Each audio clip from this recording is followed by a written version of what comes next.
अस्सलाम वालेकुम dear viewers and प्यारे बच्चों, वेलकम टू स्पीचिफायर चैनल। आज हमने क्लास 9th के chapter number 7 properties of matter के कंसेप्चुअल क्वेश्चन को डिस्कस करना है। मैं आपके साथ मोहम्मद उमर राजा, सब्जेक्ट स्पेशलिस्ट फिज़िक्स। आप अगर इस चैनल स्पीचिफायर पर नए हैं तो आप लोगों से रिक्वेस्ट ये है कि इसकी एक्सरसाइज की तरफ जाने से पहले आप स्पीचिफायर को सब्सक्राइब करें और बेल आइकन को भी प्रेस कर सकें ताकि आपके पास कोई भी नई वीडियो तो सबसे पहले आप तक पहुँचे। प्यारे बच्चों, chapter number 7 properties of matter के कंसेप्चुअल क्वेश्चन को डिस्कस कर लेते हैं। आ जाते हैं पहले क्वेश्चन की तरफ, और इसमें आपसे क्या कह रहा है कि a girl is walking on a carpet wearing high heel shoes. एक लड़की है जो कि कारपेट पे वॉक कर रही है, उसकी जो हील है वो हाई है। ठीक है, जैसे आपको यहाँ पे फिगर में नजर आ रही है। It leaves deep impression on the carpet, तो वो कारपेट पे गहरे निशान छोड़ जाती है। वाई? जैसा कि यहाँ पे शू आपको नज़र भी आ रहा है, लॉन्ग हील वाला शू है। ठीक है, इस तरह का शू अगर पहन के वो लड़की कारपेट के ऊपर वॉक करेगी तो आपने ये बताना है कि कारपेट के ऊपर वो अपने निशान छोड़ जाएगी, डीप इंप्रेशन छोड़ जाएगी। ऐसा क्यों होता है, ये क्वेश्चन है। आंसर में हम क्या कहते हैं, हम लिखते हैं कि the high heel means narrow bottom. बिल्कुल, जितनी हील ज़्यादा होती जाती है उसका बॉटम जो है वो उतना ही नैरो होता जाता है, उतना ही छोटा होता है, तंग होता जाता है, इनके शॉर्ट होता जाता है। The high heel means narrow bottom, and narrow bottom means less contact area with the carpet. And finally, less contact area means greater pressure. क्योंकि हमें पता है कि प्रेशर और एरिया जो होता है, कंटैक्ट एरिया, वो इन्वर्सली प्रोपोर्शनल होते हैं। जितना एरिया कम होगा तो प्रेशर ज़्यादा होगा। As P is equal to F by A. यहाँ पे अगर हम फोर्स, यानी कि इस केस में फोर्स क्या होगी, उस लड़की का वेट होगा, तो वेट तो उसका कांस्टेंट है, आई मीन वेट तो चाहिए नहीं और वॉक के दौरान। तो अब क्या है कि प्रेशर, और अगर एरिया को हम सिर्फ देखें तो pressure is inversely proportional to area. मतलब एरिया जितना ज़्यादा होगा प्रेशर उतना ही कम होगा। और यहाँ पे चूंकि वो हाई हील पहन के वॉक वॉक कर रही है, तो हाई हील का अगर बॉटम देखें तो उसका एरिया जो है बहुत शॉर्ट है, बहुत छोटा है। तो उस स्मॉलर एरिया की वजह से जो प्रेशर एक्सर्ट होगा वो लार्जर होगा। Pressure is inversely proportional to area. So हम लिखते क्या हैं एंड पे, so when area of heel touching the carpet is less, it leaves deep impression on it because of greater pressure exerted by the girl on the carpet. Question number 2. Why dams are made thick at their bottom? अब यहाँ पे आप देख सकते हैं कि figure में भी मैंने आपको बताया कि डैम अगर देखें, डैम की जो वॉल्स देखते हैं अगर आप, तो डैम की वॉल्स को नीचे से उसकी जो थिकनेस है वो ज़्यादा रखी जाती है। और इसीलिए ये आपसे पूछ रहा है कि why dams are made thick at their bottom, कि डैम नीचे से थिक क्यों किए जाते हैं, उनकी वॉल को ज़्यादा की विड्थ जो बढ़ाई क्यों जाती है। तो हम क्या लिखते हैं कि as pressure of liquid at depth h is p equal to rho g h. Pressure के लिए आपने एक रिलेशन डिराइव किया होगा, ठीक है, चैप्टर नंबर 7 में, जो कि p equal to rho g h, जिसमें रो जो है वो डेंसिटी ऑफ वाटर है, ये लिक्विड होती है, इस केस में वाटर है। जी जो है वो ग्रेविटेशनल एक्सेलरेशन, जिसकी वैल्यू 10 है या 9.8 आप कह सकते हैं। और एच जो है वो बेसिकली इस केस में डेप्थ है, कि सरफेस ऑफ वाटर से लेके जितने भी हम नीचे जाते जाते वो बेसिकली एच कंसिडर किया जाएगा, यानी कि डेप्थ कंसिडर की जाएगी। डेप्थ भी एक हाइट ही होती है, तो इसलिए हम एच से ज़ाहिर करते हैं। हम लिखते हैं कि it means pressure increases when depth h increases. जी यहाँ पे आप देखें तो प्रेशर और एच जो है वो डायरेक्टली प्रोपोर्शनल है, मतलब प्रेशर हाइट के ऊपर डिपेंड करता है, यानी कि डेप्थ के ऊपर डिपेंड करता है। तो जितनी डेप्थ ज़्यादा होगी प्रेशर उतना ही ज़्यादा होगा। हम लिखते हैं कि it means pressure increases when depth h increases, so at the bottom of the dam the thickness of wall is increase to protect it from damaging. ज़ाहिर है कि जितनी आप डेप्थ में जाते जाते हैं, डैम जितना ज़्यादा लाइक उसकी डेप्थ ज़्यादा होगी, तो उतना ही उसकी गहराई में, उसकी डेप्थ में प्रेशर लिक्विड का बढ़ेगा। और जितना प्रेशर बढ़ेगा उतना ही वो वॉल के ऊपर ज़्यादा प्रेशर एक्सर्ट करेगा। तो अगर वॉल एक कांस्टेंट बनाई जाए तो निचले वाला पोर्शन जो वॉल का है वो डैमेज हो सकता है, उस वो ब्रेक हो सकता है, डैम उसका जो पानी है वो उसे तोड़ सकता है। इसलिए उसको थिक बनाया जाता है ताकि वो ज़्यादा प्रेशर को भी बर्दाश्त कर सके। Question number 3, how does a sharp knife cut vegetables easily? कि कह रहा है कि जो शार्प नाइफ है, यानी कि तेज़दार चाकू है, तेज़दार छुरी है, नाइफ है आपके पास, तो वो वेजिटेबल को इजीली कट कर सकता है, बजाय इसके कि अगर आपके पास एक ब्लंट नाइफ है, यानी कि वो इतना शार्प नहीं है। तो ऐसा क्यों है, क्यों शार्प नाइफ जो है वो आपको हेल्प करता है इजीली वेजिटेबल्स को कट करने में। तो हम लिखते हैं कि when the knife is sharp it cuts the vegetable easily because less area is in contact between the knife and vegetable. कह रहे हैं कि चूँकि यहाँ पे जब शार्प नाइफ़ की बात करते हैं तो वेजिटेबल्स के ऊपर जब आप नाइफ़ को अप्लाई करेंगे तो वेजिटेबल्स के साथ नाइफ़ का जो पार्ट जो उसके लाइक एज टच हो रहा होगा, चूँकि वो शार्प होगा तो उस शार्प नाइफ़ का शार्प एज का जो एरिया होगा वो कम होगा, और एरिया कम होने की वजह से हमें पता है कि प्रेशर बढ़ जाता है। तो हम क्या लिखते हैं कि शुरू से मैं पढ़ रहा हूँ। When the knife is sharp, it cuts the vegetable easily because less area is in contact between the knife and vegetables, which increases the pressure on vegetables. बिल्कुल कि वो प्रेशर इंक्रीज करता है, इसलिए वो शार्प नाइफ जो है, आपने देखा होगा कि लाइक जब भी आप किसी चीज़ को कट करना चाहते हैं तो नाइफ के एज को आप शार्प कर लेते हैं ताकि इजीली कट हो सके, क्योंकि बेसिकली आप प्रेशर इंक्रीज करना चाह रहे होते हैं, which increase the pressure on vegetables. When the knife is sharp, the pressure exerted is large as P is equal to F by A. Pressure का फार्मूला देखें तो एरिया को इन्वर्सली प्रोपोर्शनल, ये हम पहले भी डिस्कस कर चुके हैं। तो जितना नाइफ जब वो शार्प होगा उतना ही कंटेक्ट एरिया कम होगा, जितना कंटेक्ट एरिया कम होगा उतना ही प्रेशर ज़्यादा एक्सर्ट होगा. And when knife is blunt, जब नाइफ ब्लंट होगा, रफ होगा, मतलब वो शार्प नहीं होगा, the pressure exerted is small. तो डेफिनेटली ज़ाहिर है जब नाइफ ब्लंट है तो इट मीन्स कि वो शार्प नहीं है, शार्प नहीं है तो उसका जो कंटेक्ट एरिया है वो ज़्यादा है. जब एरिया ज़्यादा हो प्रेशर कम एक्सर्ट होता है, और जो वेजिटेबल्स हैं उसको कट करने में डिफ़िकल्टी फील करते हो आप, मुश्किल होता है.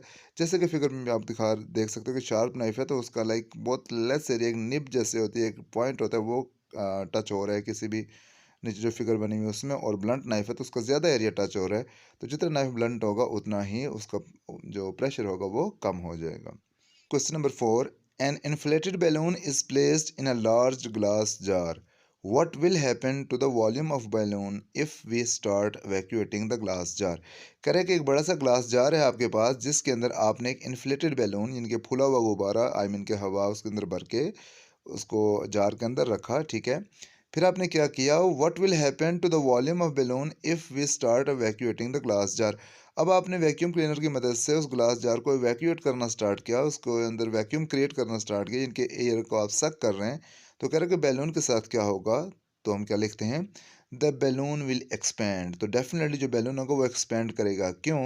क्योंकि बैलून के साइड पे जो एयर थी वो तो आप वैक्यूएट कर रहे हैं, वो तो आप बाहर निकाल रहे हैं, तो वहाँ बैलून के साइडों में प्रेशर जो है वो एयर प्रेशर डिक्रीज हो रहा है. उस एयर प्रेशर जो डिक्रीज एयर प्रेशर है उसको फुलफ़िल करने के लिए, यूँ समझ लें कि उसकी ये जो प्रेशर कम है उसको फ़िल अप करने के लिए जो बैलून के अंदर की एयर है वो वहाँ से मूव करना चाहेगी कि उस एयर को फ़िल कर सके, उस गैप को फ़िल कर सके जहाँ पे वो वैक्यूम की वजह से गैप जनरेट हुआ है. तो इस वजह से वो क्या करेगा, बैलून एक्सपैंड करेगा.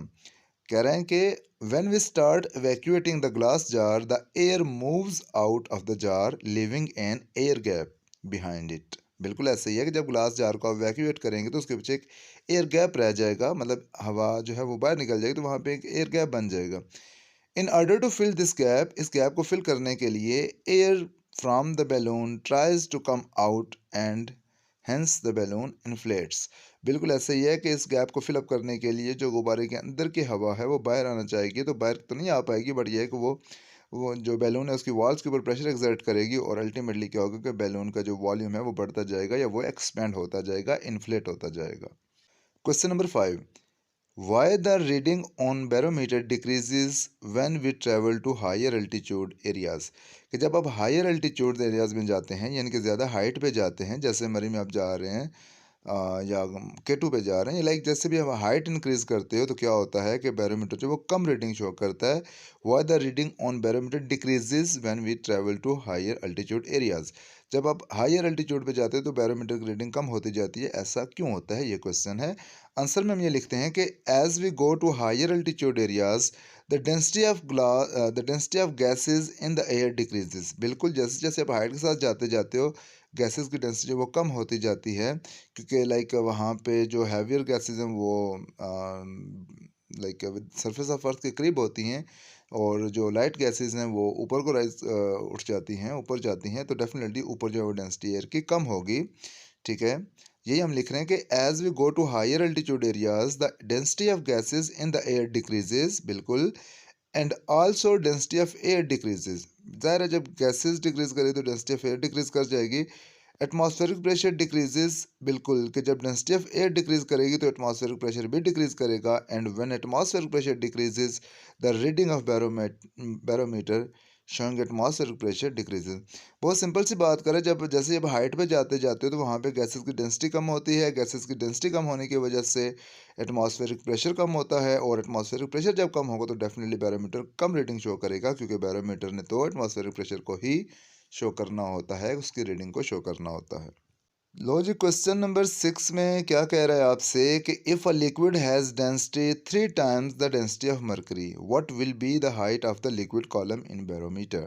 कह रहे हैं कि अगर आप लिक्विड बैरोमीटर, जो मर्करी बैरोमीटर होता है, उसके अंदर कोई ऐसा लिक्विड डाल देते हैं जिसकी डेंसिटी 3 टाइम्स द मर्करी से 3 गुना ज़्यादा है, तो what will be the height of liquid column in barometer. तो बैरोमीटर के अंदर लिक्विड कॉलम की हाइट क्या होगी सी लेवल के ऊपर, मतलब कि वो क्या रीडिंग शो करेगा। तो हम लिखते हैं कि the height of liquid column will be 1/3 the height of mercury column. जी, ये जो ऐसा लिक्विड आपने फिल कर दिया है जिसकी डेंसिटी मर्करी से 3 टाइम्स ज़्यादा है, तो वो सी लेवल पे जो रीडिंग शो करेगा वो मर्करी के लिहाज से 1/3 शो करेगा, 3 गुना कम शो करेगा। क्यों?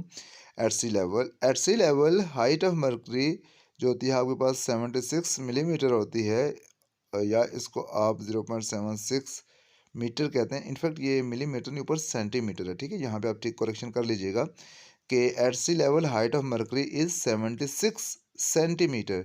76 सेंटीमीटर शो करता है, और डेफिनेटली उसको हमने मल्टीप्लाई डिवाइड कर दिया 100 के साथ मीटर में कन्वर्ट करने के लिए, तो आपके पास आ गया 0.76 metre. At sea level height of that liquid, मतलब जो अदर लिक्विड है जिसकी डेंसिटी 3 टाइम ग्रेटर है, उसकी हाइट क्या होगी? 0.76 मल्टीप्लाई 1/3, यानी कि आ जाता है आपके पास 0.253 मीटर। या सेंटीमीटर में देखना चाहेंगे तो उसको मल्टीप्लाई कर देंगे 100 के साथ, तो 25.3 सेंटीमीटर ये रीडिंग शो करेगा सी लेवल के ऊपर। बच्चों, ये बात याद रखिएगा कि जब भी आपने सेंटीमीटर को मीटर में ले जाना होगा, यानी कि आपने छोटे यूनिट से बड़े यूनिट में जाना होगा, तो आप इसको 100 से डिवाइड करेंगे। और जब आपने बड़े यूनिट से छोटे यूनिट में जाना होगा, यानी कि मीटर में है और आप सेंटीमीटर में जा रहे हैं, यानी छोटे मीटर यूनिट में जा रहे हैं, तो आपने क्या करना होगा कि 100 से इसको मल्टीप्लाई करना होगा। तो 0.253 मल्टीप्लाई 100 आपके पास आ जाता है 25.3 सेंटीमीटर। क्वेश्चन नंबर 7 में क्या आपसे पूछ रहा है, ये कह रहा है कि how do we sip water from glass using straw. कि स्ट्रॉ की मदद से आप ग्लास के अंदर से वाटर को कैसे सिप करते हो, कैसे मतलब पानी उसके अंदर से आप पीते हो स्ट्रॉ की मदद से। सेकंड पार्ट इसका है कि can we sip water with straw on moon, क्या हम मून के ऊपर भी स्ट्रॉ की मदद से ग्लास से पानी पी सकेंगे। तो आंसर में हम ये लिखते हैं कि when we want to sip we suck the air out of straw creating an air gap in the straw. बिल्कुल ऐसे ही है कि जब भी आप स्ट्रॉ की मदद से पानी या जूस और कुछ भी है पीना चाहेंगे, तो बेसिकली आप क्या करेंगे, सबसे पहले उसके अंदर से एयर को आप सक करेंगे, आई मीन के अपने मुंह के अंदर उसको इनहेल करेंगे, ठीक है। When we want to sip we suck the air out of straw. तो जब स्ट्रॉ से एयर आप सक कर लेंगे तो वहाँ पे क्या हो जाएगा, creating an air gap in the straw. तो वहाँ पे एक एयर गैप जनरेट हो जाएगा। And in order to fill the gap water from glass moves in the straw and we sip it. बिल्कुल ऐसे ही है, जब आपने स्ट्रॉ के अंदर से एयर को सक कर लिया, उसको इनहेल कर लिया, तो वहाँ पे बाकी एयर गैप रह जाता है। उस एयर गैप को फिल करने के लिए जो लिक्विड होता है वो अपवर्ड मूव करता है स्ट्रॉ के अंदर, और definitely you keep on sucking the air from the straw, so water goes from the glass through straw to your mouth. ठीक है ना, आपके मुंह में चला जाता है पानी, और या जो भी जूस वगैरह है। अच्छा, सेकंड पार्ट जिसमें आपसे कह रहा था कि can we sip water with straw on moon, तो नहीं, बिल्कुल भी नहीं। क्यों? We can not sip water with straw on moon because there is no medium air on the moon. जब मून के ऊपर एयर ही नहीं है तो आप इसे सक कैसे करेंगे, और जब सक नहीं करेंगे तो एयर गैप कैसे जनरेट करेंगे। एयर गैप जब होगा, आई मीन, तो वहाँ पे ऑलरेडी एयर गैप है, वहाँ पे तो कोई मीडियम है ही नहीं, तो वहाँ पे प्रेशर सारा थ्रू आउट एक जैसा रहेगा, और आप अगर एयर को सक करना भी चाहेंगे तो आप उसके अंदर लेस प्रेशर जो है वो क्रिएट नहीं कर पाएंगे, एयर गैप जनरेट नहीं कर पाएंगे, तो अल्टीमेटली आप उसमें से लिक्विड को सिप नहीं कर पाएंगे। Also we can not create pressure difference between in and out of the straw. बिल्कुल वही बात कर रहे हैं यहाँ पे कि ज़ाहिर है आप जब एयर को सक करते हो तो बेसिकली आप स्ट्रॉ के अंदर और बाहर के बीच में एक प्रेशर डिफरेंस क्रिएट करते हो। लेकिन मून के ऊपर तो वैक्यूम है, वैक्यूम के अंदर तक लाइक आप किसी भी तरीके से प्रेशर डिफरेंस क्रिएट नहीं कर पाएंगे, so you will not be able to sip water on the surface of moon. Question number 8, how can a submarine sink and float in sea. Submarine जो होती है वो आपको पता है कि लिक्विड के ऊपर आई मीन के सरफेस ऑफ वाटर यानी कि सी के ऊपर भी ट्रैवल कर सकती है, और इनसाइड द लिक्विड यानी कि इनसाइड द वाटर पानी के नीचे जाकर डेप्थ में भी वो ट्रैवल कर सकती है, यानी कि उसके अंदर ऐसा फंक्शन होता है कि वो फ्लोट भी कर सकती है, सिंक भी कर सकती है। तो क्वेश्चन ये है कि वो कैसे मैनेज करती है। ठीक है, तो आंसर हम ये लिखते हैं कि a submarine can sink as well as it can float over water. जी बिल्कुल, कि वो सिंक भी कर सकती है, फ्लोट भी कर सकती है वाटर के ऊपर। कैसे? It has system of empty tanks at its bottom. Submarine के वाटर में कुछ एम्प्टी टैंक्स रखे जाते हैं। When it wants to sink, जब वो डूबना चाहती है, आई मीन पानी के अंदर जाना चाहती है, the water is filled in the tanks increasing its weight. तो डेफिनेटली वो जो एम्प्टी टैंक्स होते हैं उसके अंदर वाटर को फिल कर दिया जाता है, वॉल्स को ओपन कर दिया जाता है, वाटर उसके अंदर ऑटोमेटिकली फिल हो जाता है। और जब वाटर फिल हो जाएगा तो सबमरीन का वेट बढ़ जाएगा, increasing its weight, such that its weight becomes greater than upthrust and it sinks. बिल्कुल ऐसे ही है कि जब वाटर उसके अंदर फिलअप हो जाएगा तो उसका वेट जो है वो अपथ्रस्ट से ज़्यादा हो जाएगा और वो सिंक कर जाएगी। बहुत सिंपल सा फ्लोटेशन का प्रिंसिपल है कि एक बॉडी जब पानी के अंदर इमर्स की जाती है, रखी जाती है, तो उसमें दो फोर्सेस एक्ट कर रही होती हैं, एक उसका वेट और एक अपथ्रस्ट। अगर अपथ्रस्ट ज़्यादा है तो वो डेफिनेटली फ्लोट करेगी, और अगर उसका वेट ज़्यादा है तो वो सिंक कर जाएगी। अब यहाँ पे जो एम्प्टी टैंक्स के साथ सबमरीन के ऊपर अपथ्रस्ट थी वो तो ज़्यादा थी, उसका वेट कम था, लेकिन जब एम्प्टी टैंक्स को वाटर से फिल कर दिया गया है तो बेसिकली उसके वेट को इंक्रीज़ कर दिया गया, और ऐसे उसको डिज़ाइन किया जाता है कि इसका वेट इस टाइम पे इंक्रीज़ करके ज़्यादा हो जाता है अपथ्रस्ट से, और ये सिंक कर जाती हैं। ओके, इससे आगे हम पढ़ते हैं कि when it wishes to come out and float on the surface of water. जी, कि जब ये चाहती है सबमरीन, आई मीन के सरफेस के ऊपर आना चाहती है, फ्लोट करना चाहती है, तो ये क्या करती है? The air is pushed inside the tanks to push the water out of tanks.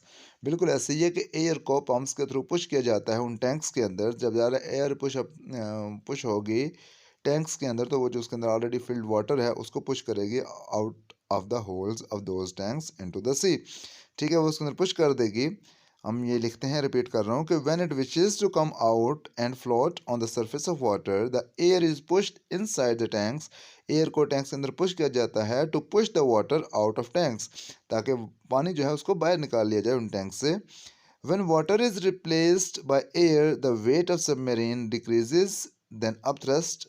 तो बिल्कुल ऐसे ही है, जब वाटर को आपने रिप्लेस कर दिया एयर के साथ तो डेफिनेटली अब एयर का जो वेट है वो तो बहुत कम होता है, तो इस टाइम पे अपथ्रस्ट जो एक्ट कर रही थी वो ज़्यादा हो जाती है, सबमरीन का वेट कम हो जाता है, एंड इट फ्लोट्स, तो ये फ्लोट करना शुरू हो जाती है on the surface of water in the सी।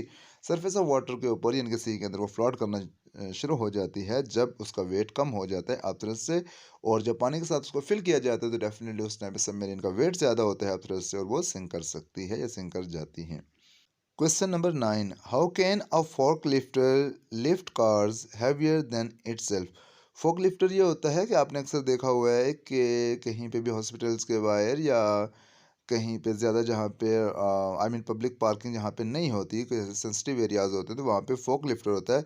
गाड़ियों को उठाने वाले एक मशीन ही हम उसे कहेंगे, कि जो इजीली गाड़ियों को क्या करता है, दो रॉड से होते हैं उसके ऊपर लिफ्ट करता है, और साइड पे जाके कहीं किसी फुटपाथ के ऊपर प्लेस कर देता है या कहीं पे भी रख देता है, जिसको हम कहते हैं गाड़ी उठाने वाली मशीन आप कह सकते हैं, उसको फोक लिफ्टर कहते हैं। ठीक है, कह रहे हैं वो कैसे वर्क करता है, और how can a fork lifter lift cars heavier than itself. जी, दिखने में वो फोक लिफ्टर बड़ा छोटा सा लगता है, लेकिन वो बड़ी बड़ी गाड़ियों को उठा सकता है, अपने से ज़्यादा वेट की गाड़ियों को उठा सकता है। ऐसा कैसे पॉसिबल है? तो हम कहते हैं कि आंसर लिखते हैं कि fork lifter works on the principle of Pascal's law. जी, फोक लिफ्टर जो पास्कल्स लॉ के ऊपर के प्रिंसिपल के ऊपर वर्क करता है, और पास्कल जो लॉ था, पास्कल्स लॉ, वो आपको पता है क्या था, कि force applied on the lever of pump is transmitted to piston of forklifter, where output force is many times the input force, which helps forklifter to lift the load heavier than itself। Pascal's law में आपने पढ़ा था कि when pressure is applied at any point in the liquid enclosed in a container, the pressure is transmitted equally to all other parts of the liquid without any loss। बिल्कुल ऐसे ही है, और साथ आपने हाइड्रोलिक प्रेस पढ़ा था, और hydraulic press में क्या पढ़ा था, नीचे फिगर में भी आपको कुछ शो हो रहा है कि एक स्मॉलर पिस्टन होता है जिसको आप पंप कहते हो, और एक हैवियर या लार्जर पिस्टन होता है जिसको जिसके ऊपर आप हैवियर लोड को लिफ्ट करते हो। ठीक है।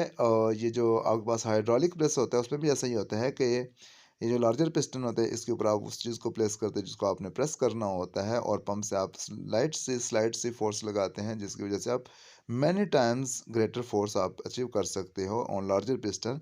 अगर आपने पास्कल्स लॉ की डेरिवेशन पढ़ी है तो आपको पता होगा कि जो हम कहते हैं F2 is equal to capital A over small A multiply F1, यानी कि जो आउटपुट फोर्स होगी या लार्जर पिस्टन में फोर्स होगी वो अप्लाइड फोर्स के कई गुना ज़्यादा होगी। वो डिपेंड करता है इन दो पिस्टन्स के जो क्रॉस सेक्शनल एरिया इसके डिफरेंस के ऊपर। तो बेसिकली क्या होता है कि फोक लिफ्टर के अंदर भी पास्कल लॉ का ही यूज़ किया जाता है कि जो उसको ऑपरेट कर रहा होता है फोक लिफ्टर को, उसके अंदर लगे हुए लीवर्स या गियर्स आप कह सकते हैं हैंडल से होते हैं, जिसको ऊपर वो बेसिकली प्रेशर अप्लाई कर रहा होता है, स्मॉलर फोर्स लगा रहा होता है, लेकिन उसकी जो रिजल्टेंट फोर्स है, जो उसकी आउटपुट फोर्स है, वो बहुत ज़्यादा होती है, जो कि कार को लिफ्ट करने में हमें हेल्प कर देती है। क्वेश्चन नंबर 10 लास्ट क्वेश्चन है, Why a large ship floats on water but its anchor sinks in water? अब अगर ये बुक पे देखें तो बुक पे इसकी फिगर बनी हुई है, वो थोड़ी सी डिफिकल्ट थी, मैंने नहीं बनाई। कि एक शिप है उसके साथ एक एंकर होता है। एंकर मीन्स कि एक लोहे का बना हुआ एक एंकर ही उसे कहते हैं, अब हम उसे उर्दू में क्या कहें। और वो बेसिकली क्या होता है कि शिप कहीं अगर लाइक स्टक हो जाती है तो उसके बाद एक हेल्पिंग रोप के साथ बना हुआ एक लोहे का टी टाइप का या एरो उसका जैसे तीर होता है, एरो होता है, उस टाइप का एक लोहे का बना हुआ एक एक क्या कह सकते हैं उसको, सांचा होता है बेसिकली। कि उसको यानी कि यूँ समझ लें सिंपल के एक लोहे का बना हुआ टी शेप का एक चीज़ होती है जिसको आप एंकर कहते हो, और वो शिप्स को हेल्प करता है जब वो कहीं स्टक हो जाता है तो वहाँ से उसको आगे किसी सेकंड शिप के साथ बांध के, या जो बाउंड्री होती है सी की वहाँ पे किसी चीज़ के साथ उसको अटैच करके शिप को संभाला जाता है, या उस स्टकिंग पोजीशन से उसको निकाला जाता है। तो कह रहे हैं कि वो तो बहुत छोटा सा होता है लेकिन वो डूब जाता है, लेकिन शिप इतनी बड़ी होती है, उसका इतना वेट भी होता है, वो कैसे फ्लोट कर सकती है। तो हम कहते हैं कि according to principle of flotation के मुताबिक a body sinks if its weight is greater than upthrust. कि एक बॉडी जो वो सिंक करेगी अगर उसका वेट ग्रेटर है अपथ्रस्ट से, and a body floats if its weight is less than और इक्वल टू अपथ्रस्ट। अगर एक बॉडी का वेट जो है वो लेस है या इक्वल है अपथ्रस्ट के तो वो फ्लोट करेगी, लेकिन अगर उसका वेट ज़्यादा है अपथ्रस्ट से तो वो सिंक कर जाएगी। As the ship has large volume because of its hollow bottom. तो जो शिप का वॉल्यूम है वो बहुत ग्रेटर होता है, बहुत ज़्यादा होता है, और ग्रेटर वॉल्यूम की वजह से इसके ऊपर अपथ्रस्ट ज़्यादा लगती है उसके वेट के लिहाज से। So the upthrust is also large which is greater than its weight, so it floats. कह रहा है कि चूँकि शिप का जो बॉटम होता है वो बहुत मतलब उसको वॉल्यूम बहुत ज़्यादा होता है, उसको अंदर से हॉलो बनाया जाता है उसके वॉल्यूम को इंक्रीज़ करने के लिए। तो जब उसको वॉल्यूम ज़्यादा होगा तो अपथ्रस्ट ज़्यादा लगेगी, और अपथ्रस्ट इतनी ज़्यादा होती है कि उसके शिप के वेट से भी ज़्यादा होती है, जिसकी वजह से शिप क्या करता है, फ्लोट करता है। But upthrust acting on anchor is smaller than its weight. लेकिन एंकर जो है वो उसका बिल्कुल भी एरिया ज़्यादा नहीं होता, उसका वॉल्यूम ज़्यादा नहीं होता, वो लोहे का मेटल का बना हुआ होता है, उसका वेट ज़्यादा होता है अपथ्रस्ट से। सो इट सिंक्स, तो वो डूब जाता है। स्टूडेंट्स, आई होप कि आपको ये बातें समझ आई होंगी। अगर कोई क्वेश्चन है तो आप डेफिनेटली कमेंट सेक्शन में मुझे बता सकते हैं। इस वीडियो को आप मैक्सिमम हद तक शेयर करेंगे, ठीक है, इसको चैनल को लाइक करेंगे, सब्सक्राइब करेंगे, इस चैनल के साथ बने रहेंगे, दुआओं में याद रखेंगे, अपने और अपने प्यारों का बहुत ख्याल रखेंगे। मिलते हैं नेक्स्ट वीडियो के साथ, टिल देन अल्लाह हाफिज़।